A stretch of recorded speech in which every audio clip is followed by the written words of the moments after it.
Hey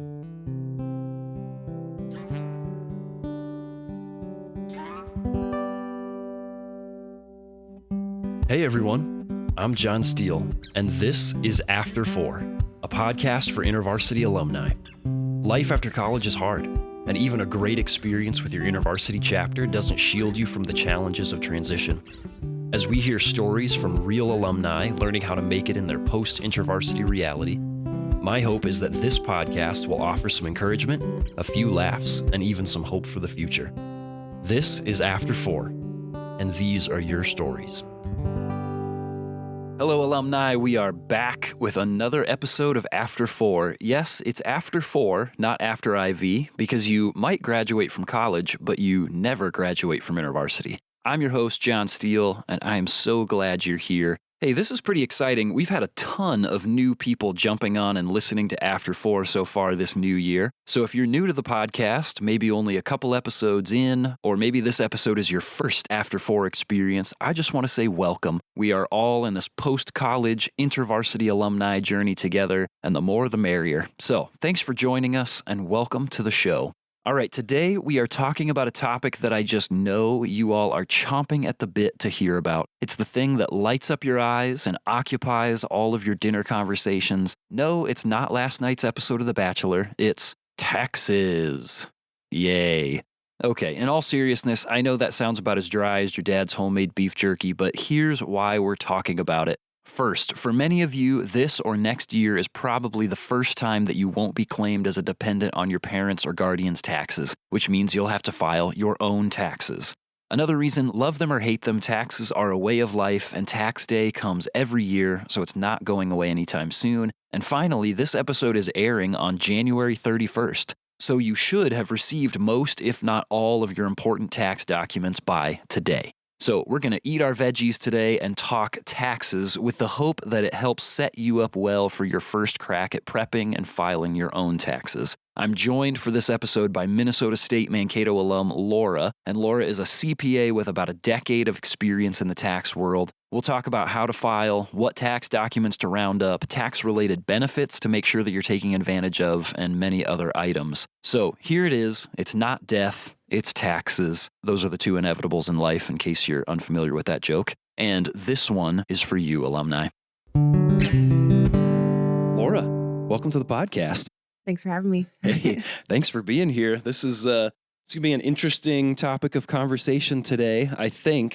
We have times that we just listen to alumni stories. We get to hear what their experience of life after college has been like. And then there's also times that we just want to be able to impart practical tools, and we all have to do taxes or find somebody to do them for us, I suppose. But usually that's not the case starting off. So today we're going to talk taxes. But before we do that, let's get to know you a little bit, Laura. Tell us a little bit about who you are, what you do. Sure. So Laura Jans, I graduated from Mankato State in 2013 with my undergrad, and then I graduated with my master's in 2014, also from Mankato State. And then I have now probably almost 10 years been in the tax world working as an accountant, a real accountant, not a TikTok accountant.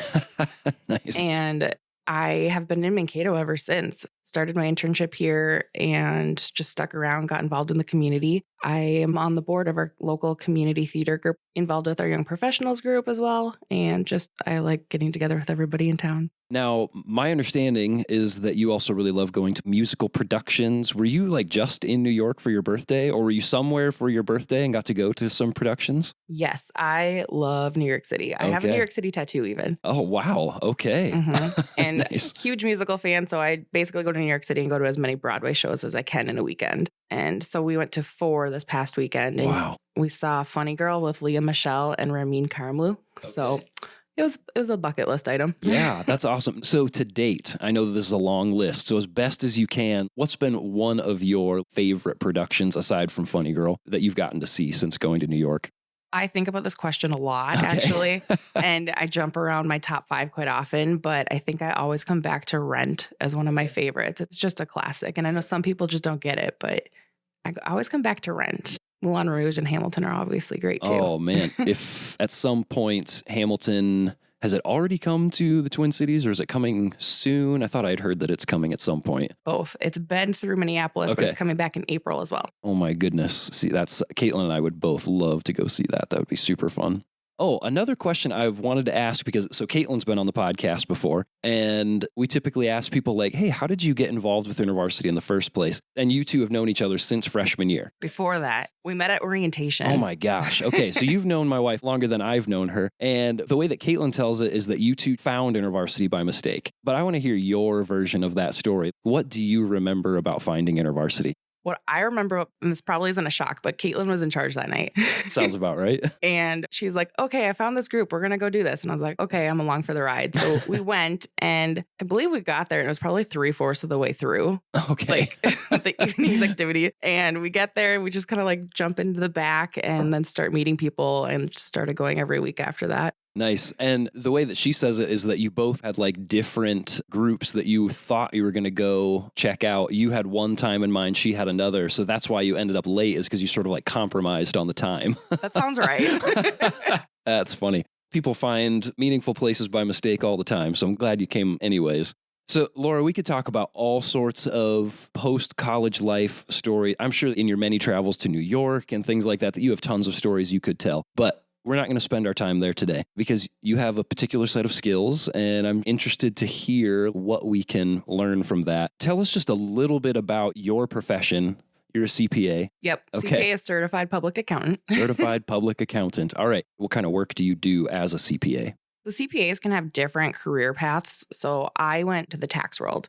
As a tax accountant, we do a lot of compliance work where you're filing tax returns, and that can be sales tax returns. It can be individual income tax returns, business tax returns, estate tax returns. Basically, a lot of different compliance forms that the IRS requires out of different people. But we also do some consulting work as well. So like, how do you reduce taxes, or how can I tax plan for this transaction in the most efficient way to save out on taxes? Okay. And you said that you've been in this world for like a decade. So you have a lot of experience. So a little bit of context. I'm making a bit of an assumption here, but my guess is that most of our young alumni, after they graduate, they are like stepping for the first time into the world of not being claimed as a dependent on their parents' taxes, which means they have to sort of navigate the tax world themselves. And I think that doing your taxes can sort of invoke a little bit of anxiety for people. And so my hope is that we can talk through some things to help set alumni up well. Obviously, they should probably still talk to someone local if they need specific help with their specific returns.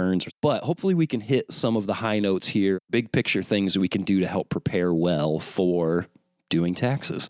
So let's jump into some of these things. There's probably even a better order that I could ask these questions in, but this is the order that we'll go with. For the average new college grad, there are different ways that you can process and file your taxes. What do you recommend? E-filing. E-filing. Absolutely e-file. The IRS takes so long to process a paper filed tax return. Okay. Their lag time in responding to notices and processing returns, it's just growing and growing and growing. It can be like 18 months before you hear from them. What? Yeah. So you're already doing your next round of taxes before. Oh, yeah. That's crazy. I've gotten notices from the IRS that say, hey, you need to respond within 30 days of this date. And I'm like, it's been 30 days since you've sent this notice and I just got it. So they hold you to a different standard than they hold themselves a lot of times. Okay. All right. So e-file all the way. Yes. But somebody could come to you to actually prepare their taxes for them.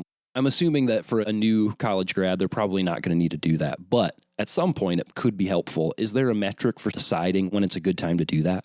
Yeah, I think as you start to get more complex with some of your returns, so if you've got a business that you own or you're getting a K-1 for a business, it's maybe time to start talking to somebody. Or if you own a rental property, or a lot of people maybe have been doing DoorDash or different things like that, they're going to have to pick up that income on their personal return on a Schedule C. And that can get a little bit confusing. So that might be the time to reach out to somebody. But if you've got a W-2 and maybe a 1099 interest from a CD or an investment account, you can probably handle it. I like to use TaxAct. That would be a software that I used back in the day before I could use our firm software. TurboTax seems to be fine too. Some of them have a little bit higher fees if you're trying to e-file through them. Once you hit like a certain credit level, they'll say, hey, if you want this credit, you have to pay us this much more to file it. So I'd avoid that. I really did like the TaxAct product.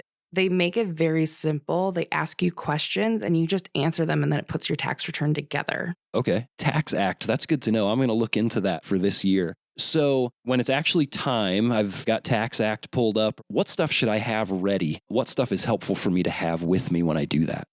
So the first thing you can do is have a copy of last year's return. So I start with that. Now, if you are confident that you have everything or you've never had a last year return, the things that you'd probably want to have would be your sources of income documentation. So that could be a W-2 from your employer. That'll tell you exactly what you earned in wages from your employer. Any 1099s that you've received. So if you've received a 1099 INT, so it's a 1099 interest form, 1099 div for your dividends, or you could have a consolidated form if you've got a brokerage account like Robinhood or Ameritrade or Edward Jones or any kind of investment company. They'd give you a consolidated 1099. As long as you have over $10 of interest earned, you get a form. And those forms that are created that you get, the IRS gets a copy of those too.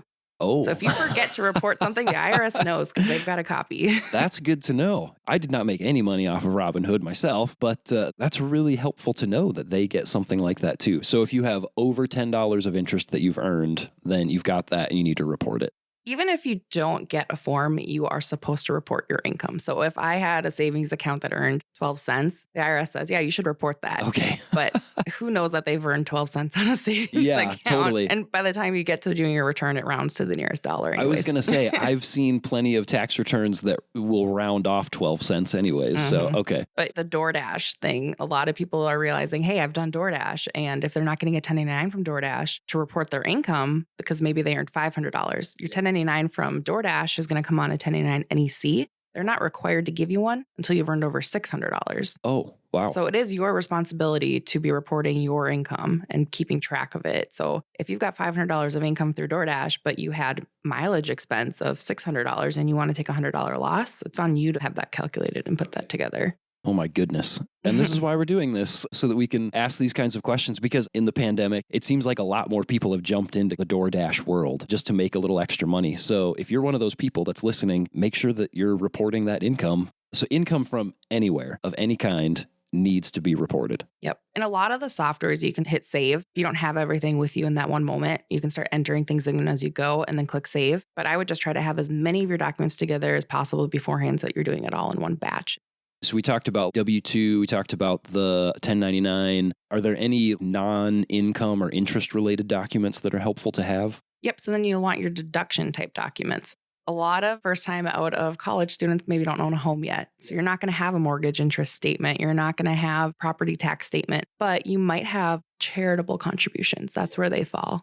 Now, many of our alumni live out of state. They go to school in a different state. They have a job in both places at one time or another during the year. What do you do about filing taxes when you have income from more than one state? In general, you'd be filing a state tax return for both states. One of them is your resident state and one of them is a non-resident state. There are states that do reciprocity agreements that say, hey, we paid income tax over here. We're going to count it over here. You just file it in the one. But those are less and less. I'm assuming if you are e-filing that something like TurboTax or Tax Act is going to sort all of that stuff out for you. They really should, because when you enter your W-2 in those softwares and then you put what state you're in and source it to that state, and then you say this is how much withholding was in that state, they'll know that you need to report that. Every state's a little bit different because they get to set their own tax laws. Wow. Laura, I'm so glad that there's people like you that know this stuff so I don't have to. The state stuff actually gets me really excited. My specialty areas are state and local taxes. Okay, that's great. Gosh, because it's so changeable depending on the state that you're in, because they can write their own rules for this stuff. It just makes you feel like, how am I supposed to know all of this stuff? So for our soon-to-be alumni who are probably going to move on from whatever job they've got on campus and get a job, hopefully in the field that they've been studying for, they're going to have to fill out a W-4 when they get a new job. And that whole process has also just changed. I know because I just had a change with my job and my W-4. So what is a W-4, first of all? And what are the decisions that need to be made when you're filling that thing out so that you can set yourself up well for future tax season? They made it easier and harder recently. Okay, great. When your parents say, oh, that form you need to fill out, claim zero, claim zero. Well, it's no longer just claim zero. So that's the confusing part, because everyone always says, oh, I claimed one, I claimed two, I claimed zero. That's not a thing anymore. So you're filling out this W-4, which is basically a form that tells your employer how much you should be having withheld on your paycheck because they don't know your personal situation. They know how much they're paying you, but they don't know that if you have a rental property. They don't know if your wife or husband works outside of the home as well. They just don't know what else you have going on in your personal situation. And you have to tell them how much additional should be withheld or not withheld, is what that form does. So federal has a W-4. Some states also have them as well. So you have to do it for both federal purposes and state purposes. Okay. The easiest way to do it is actually just to pull up the IRS calculator. Oh, okay. Right on the IRS's website, they have a really useful calculator. You have a copy of your last pay stub, pull it up, and then you can just run through the numbers through that. It can be a little bit confusing running through it. What does this word mean? If you hover over the little information box, it should actually help you determine like, okay, this is what this is. I should grab this number. What are your thoughts on the whole, I'm going to withhold less because I know what to do with my money better than the government, and then I will pay in if I need to later? I've heard people say that. Well, the IRS knows when people are doing that, and they will assess you a penalty if you're not paying them enough throughout the year. Okay. It's not just by the end of the year or Correct. Interesting. So the IRS will say there's an underpayment penalty if you're not paying in enough throughout the year. They assume on a W-2 that it's being paid in throughout.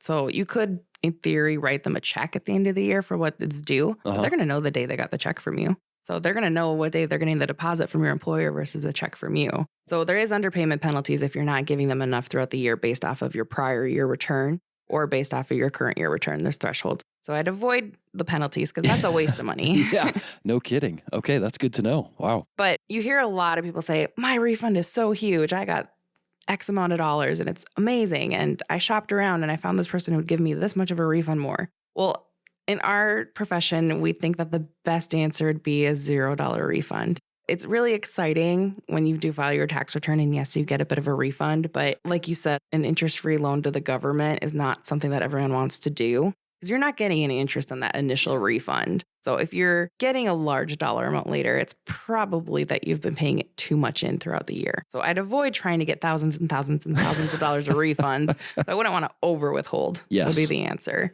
But you don't want to under withhold to the point where you have penalties.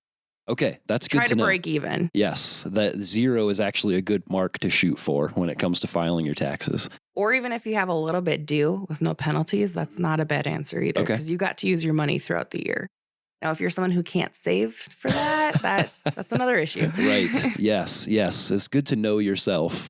So then, okay, can you explain taxable income and can you explain the benefits of reducing it or ways that you can reduce it? What is taxable income and how do we interact with it? So taxable income is not the same thing as your salary. So say you make $100,000 a year. That's not necessarily your taxable income. So your salary starts with a certain number. Then you've got this fun thing called health insurance. So they don't tax you on how much you paid for health insurance, at least out of your W-2. So you start with your salary number, say $100,000, and say I paid $10,000 for health insurance. Well, now my income is at $90,000 because I had to pay that out. Then you've got a couple other things you could be doing, like retirement contributions. So if you're doing post-tax retirement contributions, those would come off of that number as well. So you're bringing those income numbers down by different things you're paying. So you get this number that's called an adjusted gross income.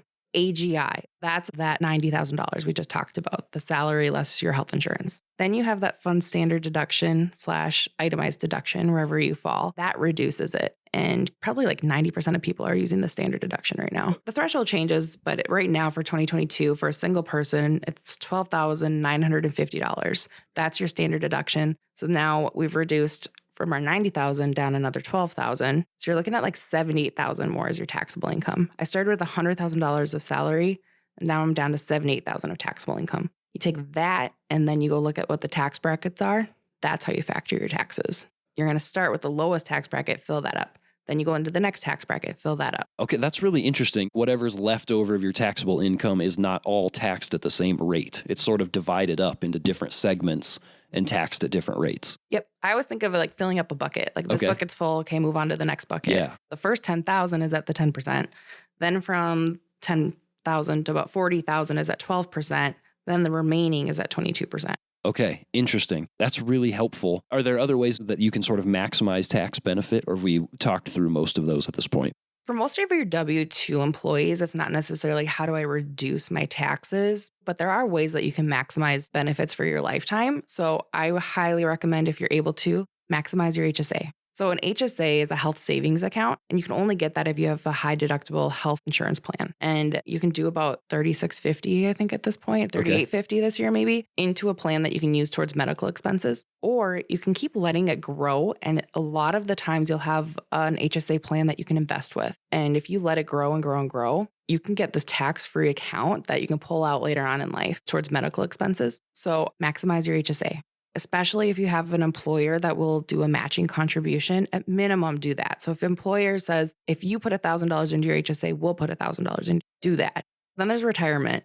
So I know like it's a little crazy, you're out of school and all of a sudden you're thinking about retirement, but the earlier you do it. The power of compounding interest. Yeah, you start something when you're in your 20s versus 30s and 40s. It's incredible how your accounts grow. Like I see people with millions of dollars in their accounts and they didn't put anything crazy into their retirement accounts. They just did it early. It builds really quickly on top of itself. So do a retirement if you can. At minimum, do what the employer is going to do a match. So a lot of times, depending on what type of plan they have, they might do like a 2 or 3% match. So try to contribute up to 2 or 3%. But a good range to get started is if you can afford up to 10%. That's a healthy margin. Yeah. And that's 10% of your salary, your income. If you can allot 10% of every paycheck to go into your retirement account, you should do that. Or at the very least, if your company will match up to 3% or whatever, then set 3% aside for every paycheck. And again, that's pre-tax dollars. You can choose, actually. Oh, okay. Interesting. That pre-tax 3%, that's great. Absolutely do whatever you can to get the match.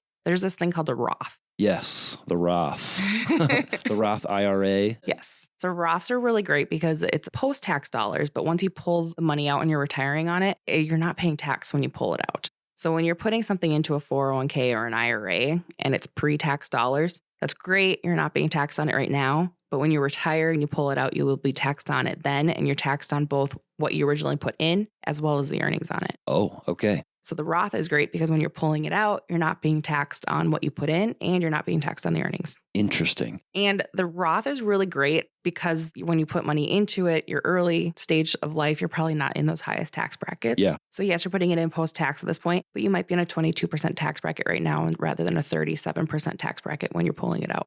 So the younger you put away at the lower brackets is great. It really depends on your employer and what other benefits you can do, but just try to take advantage of them as much as possible. They're offering them and they want you to use them. Exactly. Yeah. If your employer is going to be generous in that way, take them up on the offer for sure.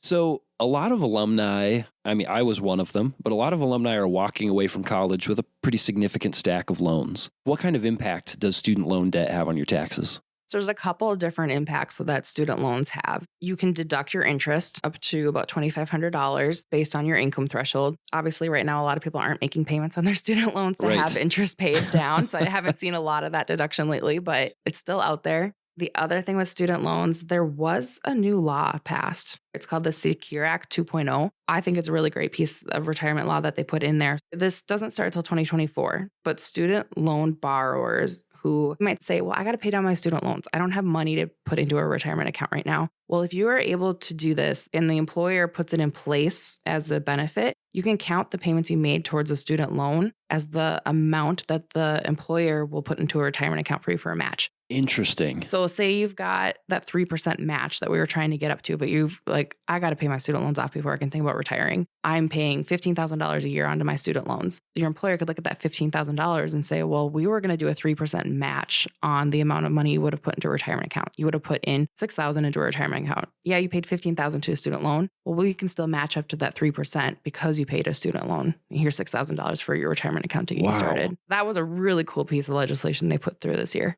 Gosh, definitely ask your employer if they do that. And this is brand new, so your employers probably aren't even ready to set this up yet. Okay. Well, ask them if they will, if you're on good terms with them. Definitely say, hey, this is out here. Would you please look into it? This starts in 2024, so they have time to implement it. That is a really cool idea. That would have come in really handy in the first few years of our marriage because we were paying off student loan debt like crazy.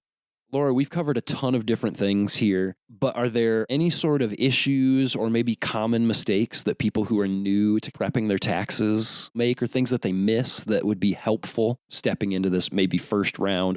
So I think a lot of it's just timing. You don't have to jump in and file your return immediately. Sometimes the softwares get a little bit better if you let them. Oh, okay. That's good to know. You'll have tax law retroactively change. Like in the pandemic, when they made the unemployment non-taxable, that was mid-busy season. So some people had already filed. Renters credits, property tax credits, a lot of those forms aren't ready until partway through the year. So I don't jump in and file immediately if you don't have to. I mean, a lot of people want those refunds. So that's what they're doing. Totally. So often that's been my strategy of like, hey, I want my money right as fast as I can. So that's good to know. So maybe hold off. And then extensions are not scary. I know a lot of people think like if I'm extending, that's opening me up to an audit. It's not. So that is a huge misconception. Well, Laura, thank you so much for giving some time to talk through taxes with us. Thanks for sharing your expertise. And thanks for being an InterVarsity alum who's helping people navigate their financial world. It's really nice to have somebody who stands in the gap for us and takes care of these things. So thanks for the work that you do. And thanks for sharing some of your experience here with us today. For sure. Happy to help. Okay, after my conversation with Laura and thinking back through my own tax experiences, these are sort of my takeaways.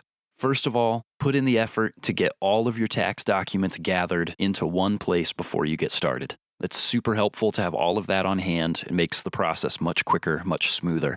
The next thing is to invest in a quality software for filing your taxes. I know that your first couple of tax seasons using something like that can kind of feel like that game where you are blindfolded and your friend is trying to explain to you where to go to navigate a maze or something like that. You're sort of leaving your fate in the hands of someone else. But these softwares are designed to be high quality. You have to keep in mind that basically they're trying to replace a tax professional. So they are highly motivated to be incredibly thorough, to ask all the right questions, collect all the right data so that you get the best return possible and so that you don't have any issues with the IRS. Because if they're doing anything other than that, people will not be investing in them. They'll just go to a tax professional. So they're made to be extremely reliable. They're not just a cash grab. So invest in those, even though it can feel a little uncomfortable at first. The last thing is to make sure that you are investing in tax advantages. Use those employer matches for HSAs and retirement accounts. Invest in Roth IRAs if you can contribute to retirement beyond the employee match. And if you're paying on loans, investigate that Secure Act 2.0 for 2024 to see if your employer will match your retirement account based on loan payments that you're making. It doesn't go into effect for a couple of years, but now is the time to start asking those questions. So are the things that we talked about with Laura today exhaustive? No, not even close. You will probably still have other questions that come up, but hopefully this will relieve some of the anxiety around those things and help you get a good start on this year's tax season. Now, one thing we didn't talk about, if you do get money back after filing your taxes, what should you do with it? Can I offer just a couple of suggestions? First and foremost, consider giving a portion of it away. Invest it in your InterVarsity chapter account or in the church that you're going to. Practice generosity with it. If you have loans that you're paying on, use some of it to pay those off. Practice responsibility. Save a portion of it, put it towards an emergency fund, or make a retirement contribution. Practice forward thinking. And don't be afraid to spend some of it. Thank God for His provision and enjoy His good gifts. Practice recreation. I leave it to you to discern what the appropriate measure is for each of those, but I encourage you to consider doing at least a couple of those things. Laura, thanks so much for joining us today and for sharing your wisdom and your experience. I am so grateful for your investment in alumni. All right, we've reached the end for today. If there was anything that you learned, that you really enjoyed, or that just encouraged you from today's episode, send us a DM or tag us in a story. You can find us at After4Pod on Instagram and Facebook. We would really love to hear all about it. Then be sure to come back next week to hear more from Dr. Alex Chang, an alumnus from Knox College. We heard about Alex's Urbana experience last week, and next week Alex is going to share his story of transition to life after college and how he was willing to fail out of med school if that's what it cost to remain 100% committed to Jesus. It's an amazing story, and I'm excited for you to hear it. As always, thanks so much for joining us. If you haven't already, take a second to unlock your phone and subscribe to the podcast. If your platform lets you, leave us a rating and a review. And if you like what we're doing here, share us with your InterVarsity or other post-college friends. Thanks again for listening, and I will see you in the after, alumni.